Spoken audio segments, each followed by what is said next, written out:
I'm Kerry Stagmer, and we are the Blacksmiths of Baltimore Knife and Sword. We're going to be building some of your favorite things and fantastic objects you've never seen before. This is Man-at-Arms, REFORGED. We get a lot of Warhammer 40,000 requests here at Man-at-Arms. And as a fan of the game, I really love working on these projects. Our last build, the Chainsword, was fantastic, and we're bringing you yet again another 40K build. Except there's a twist. This isn't a 40K project, this is a 30K project. We're going to be making the Pale Spear of the Primarch Alpharius. We've brought in Decker to help Derek out with this since it's going to be forged out of Damascus. We wanted this to have a crazy pattern to it since this blade is sort of otherworldly. There's going to be a blade at the front, at the head of the spear, and at the back. This is going to require the work and skills of every member of our team. And we're going to bring it to you here on Man-at-Arms REFORGED. Hey John, got this billet for the Warhammer build. Can you get it welded up for me? Okay, what are they made from? 1075, 1045, 15N20, 63 layers, I think. Okay, good. And then I'll put that on the side so you can hold on to it? Yep, be perfect. All right, thanks.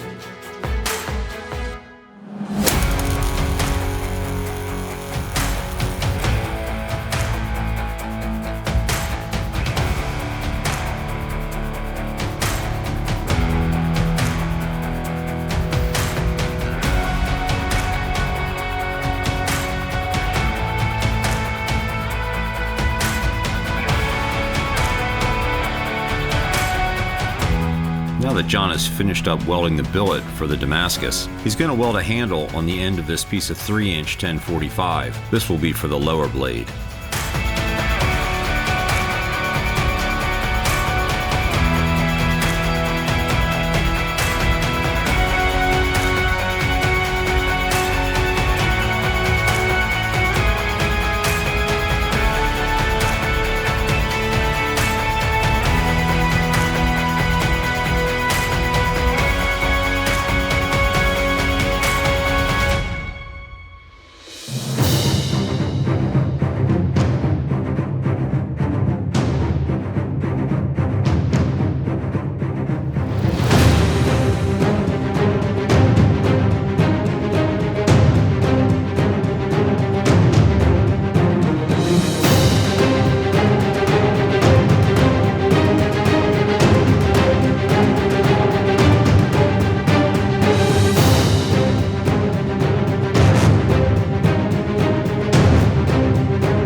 Forge of the Gods, Ghal Maraz is its name, the Splitter of Skulls.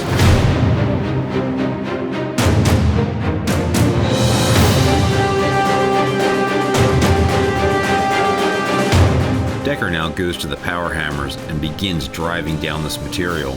He's got to get it down to a dimension where the blade can be forged from it. That means it has to be made essentially into a big wide paddle, and then they'll begin to create the form.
be creating the flanges that hold the blades on the pale spear. There's a couple of other fittings that are going to go in there, but these initial pieces are actually very large.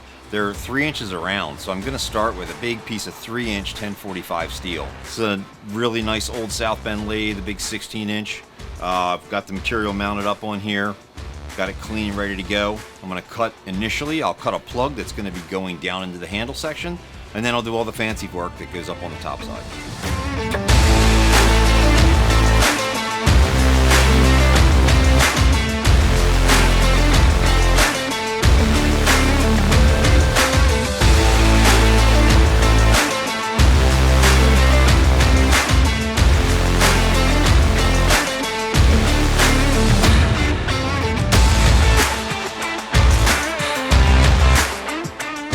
Normally when we're working on the lathe, we're using free machining steels that make these nice little chips. The only thing I had in this size was the same 1045 that we're using to create the bottom blade. It just doesn't cut the same. We've got to really watch out for these sharp edges we call swarf. They can really cut you.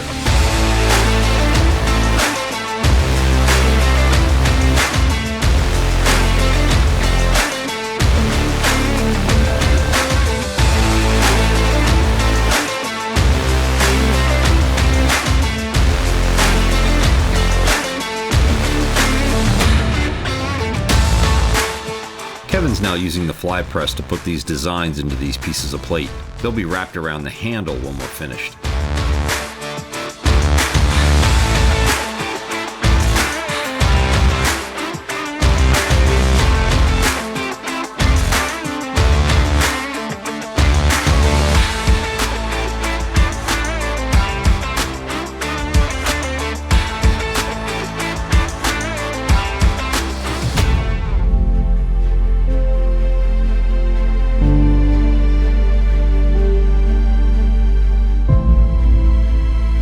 To be able to hold the spearhead securely in the vise, the guys are going to make up some fixture plates that have a radius that goes into the forged sections. Now that the material for the blade preforms has been drawn out into these big paddle forms, they barely fit under the hammer. We'll make short work of that.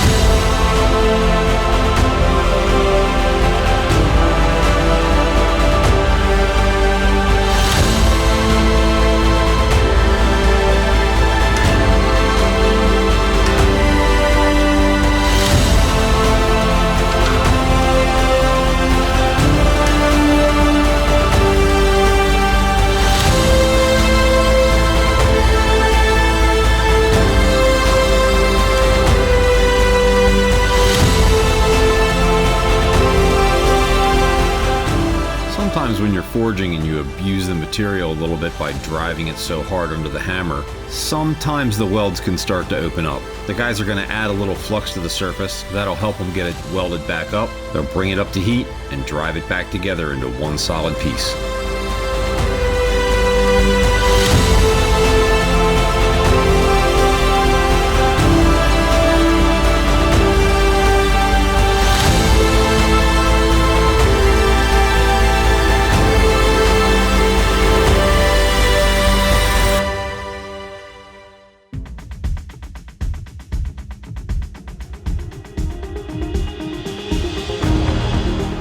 Now that the blade has been rough formed, John's going to take it to the plasma table to cut out the center section. Rather than splitting it underneath the hammer, we're going to cut it out with a plasma torch, because we've got an idea for what to use the material for from the center later on.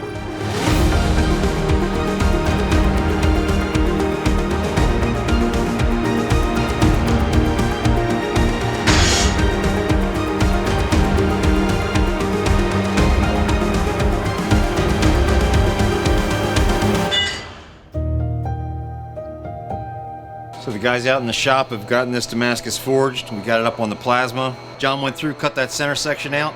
I gotta take about half of this Damascus, grind it into dust, and dump it on the floor.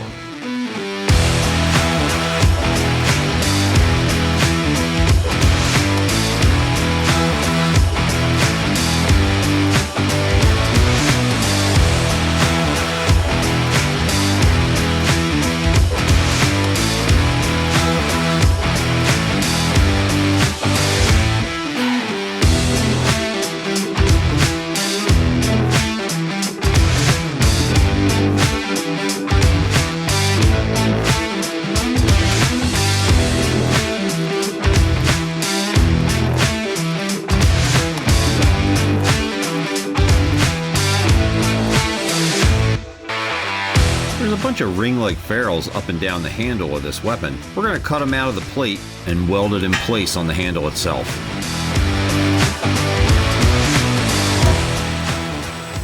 John's going to be using the knife wheel on one of our Bader sanders to cut in this crisscross.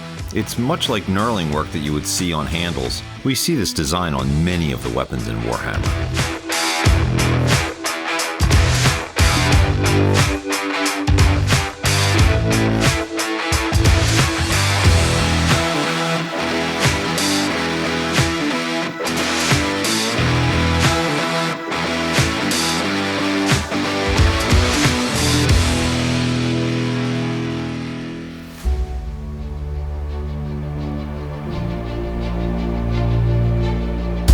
We get this kiln up to the critical temperature that'll allow us to heat treat it.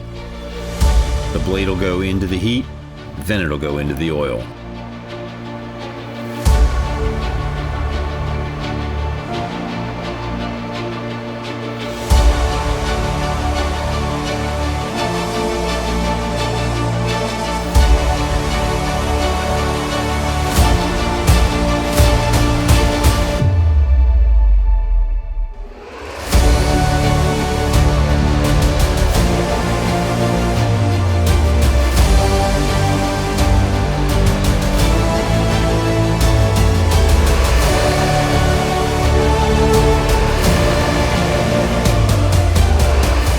As the blade comes out of oil still hot, it's fairly flexible, so we clamp it between two pieces of plate.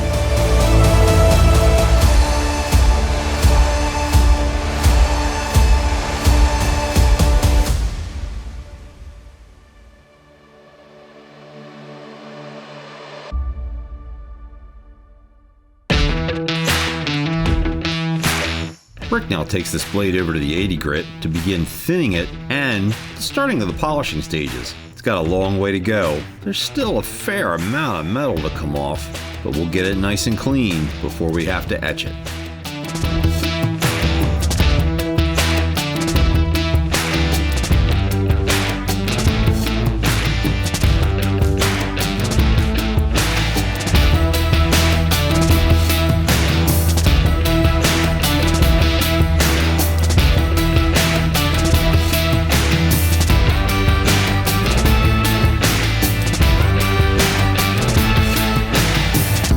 Welding room, John begins the handle assembly process. He's going to put the rings in place, use magnets to keep them right where he needs them, take the TIG and attach the rings.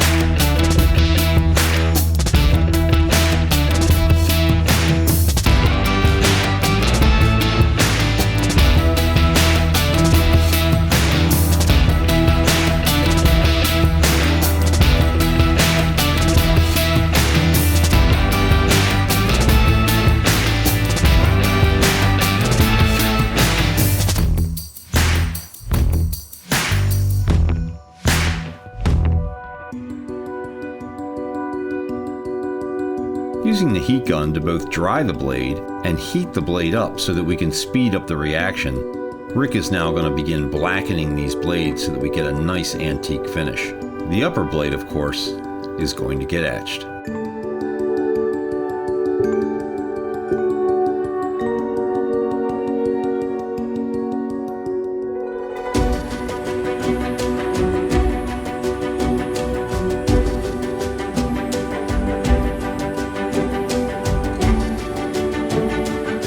Being a huge Warhammer fan, Rick has painted hundreds if not thousands of figures.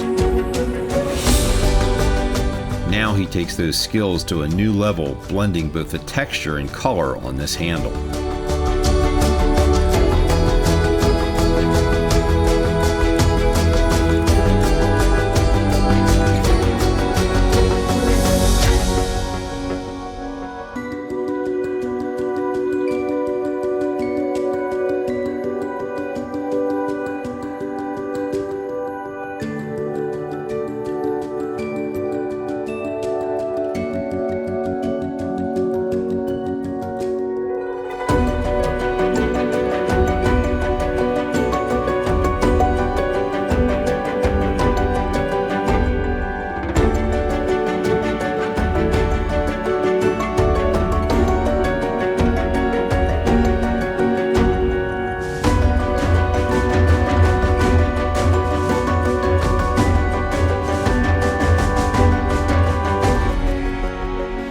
getting ready to etch the pale spear.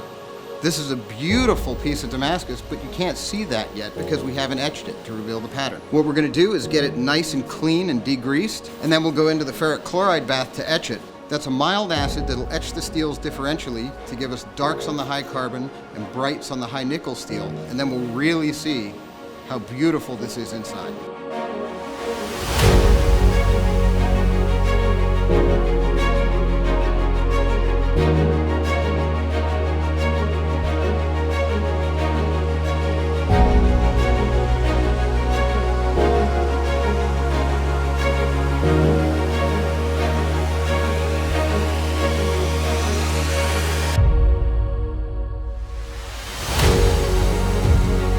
As the acid begins to burn the surface, the bold, beautiful pattern is revealed.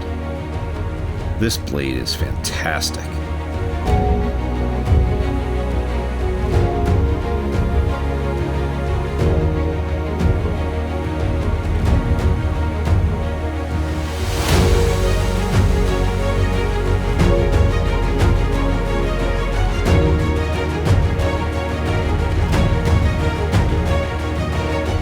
Use an ammonia-based cleaner. That's just to stop the reaction dead in its tracks and prevent the piece from rusting.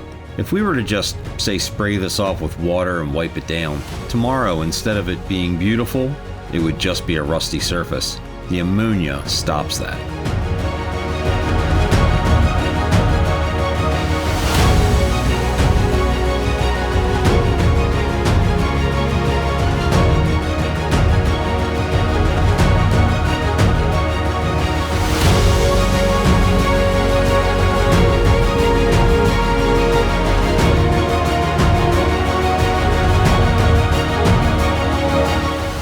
The painting is finished for the shaft of pale spear, it's time for final assembly. Because we wanted this to be able to be disassembled for cleaning, we went ahead and devised a system where I welded some 1/2-inch thread rod on the tangs of our spearheads and machined some large mating slots in the finial.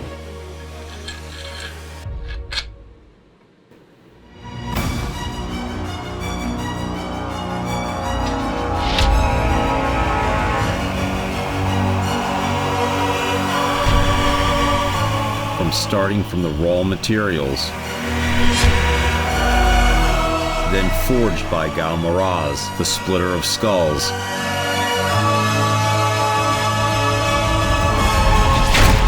We now bring you the pale spear of Primarch Alpharius.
Click here to subscribe, or click here to see more episodes. Thanks for watching Man-at-Arms Reforged. We need to know what you want the team to build. Tell us in the comments below what you would like to see.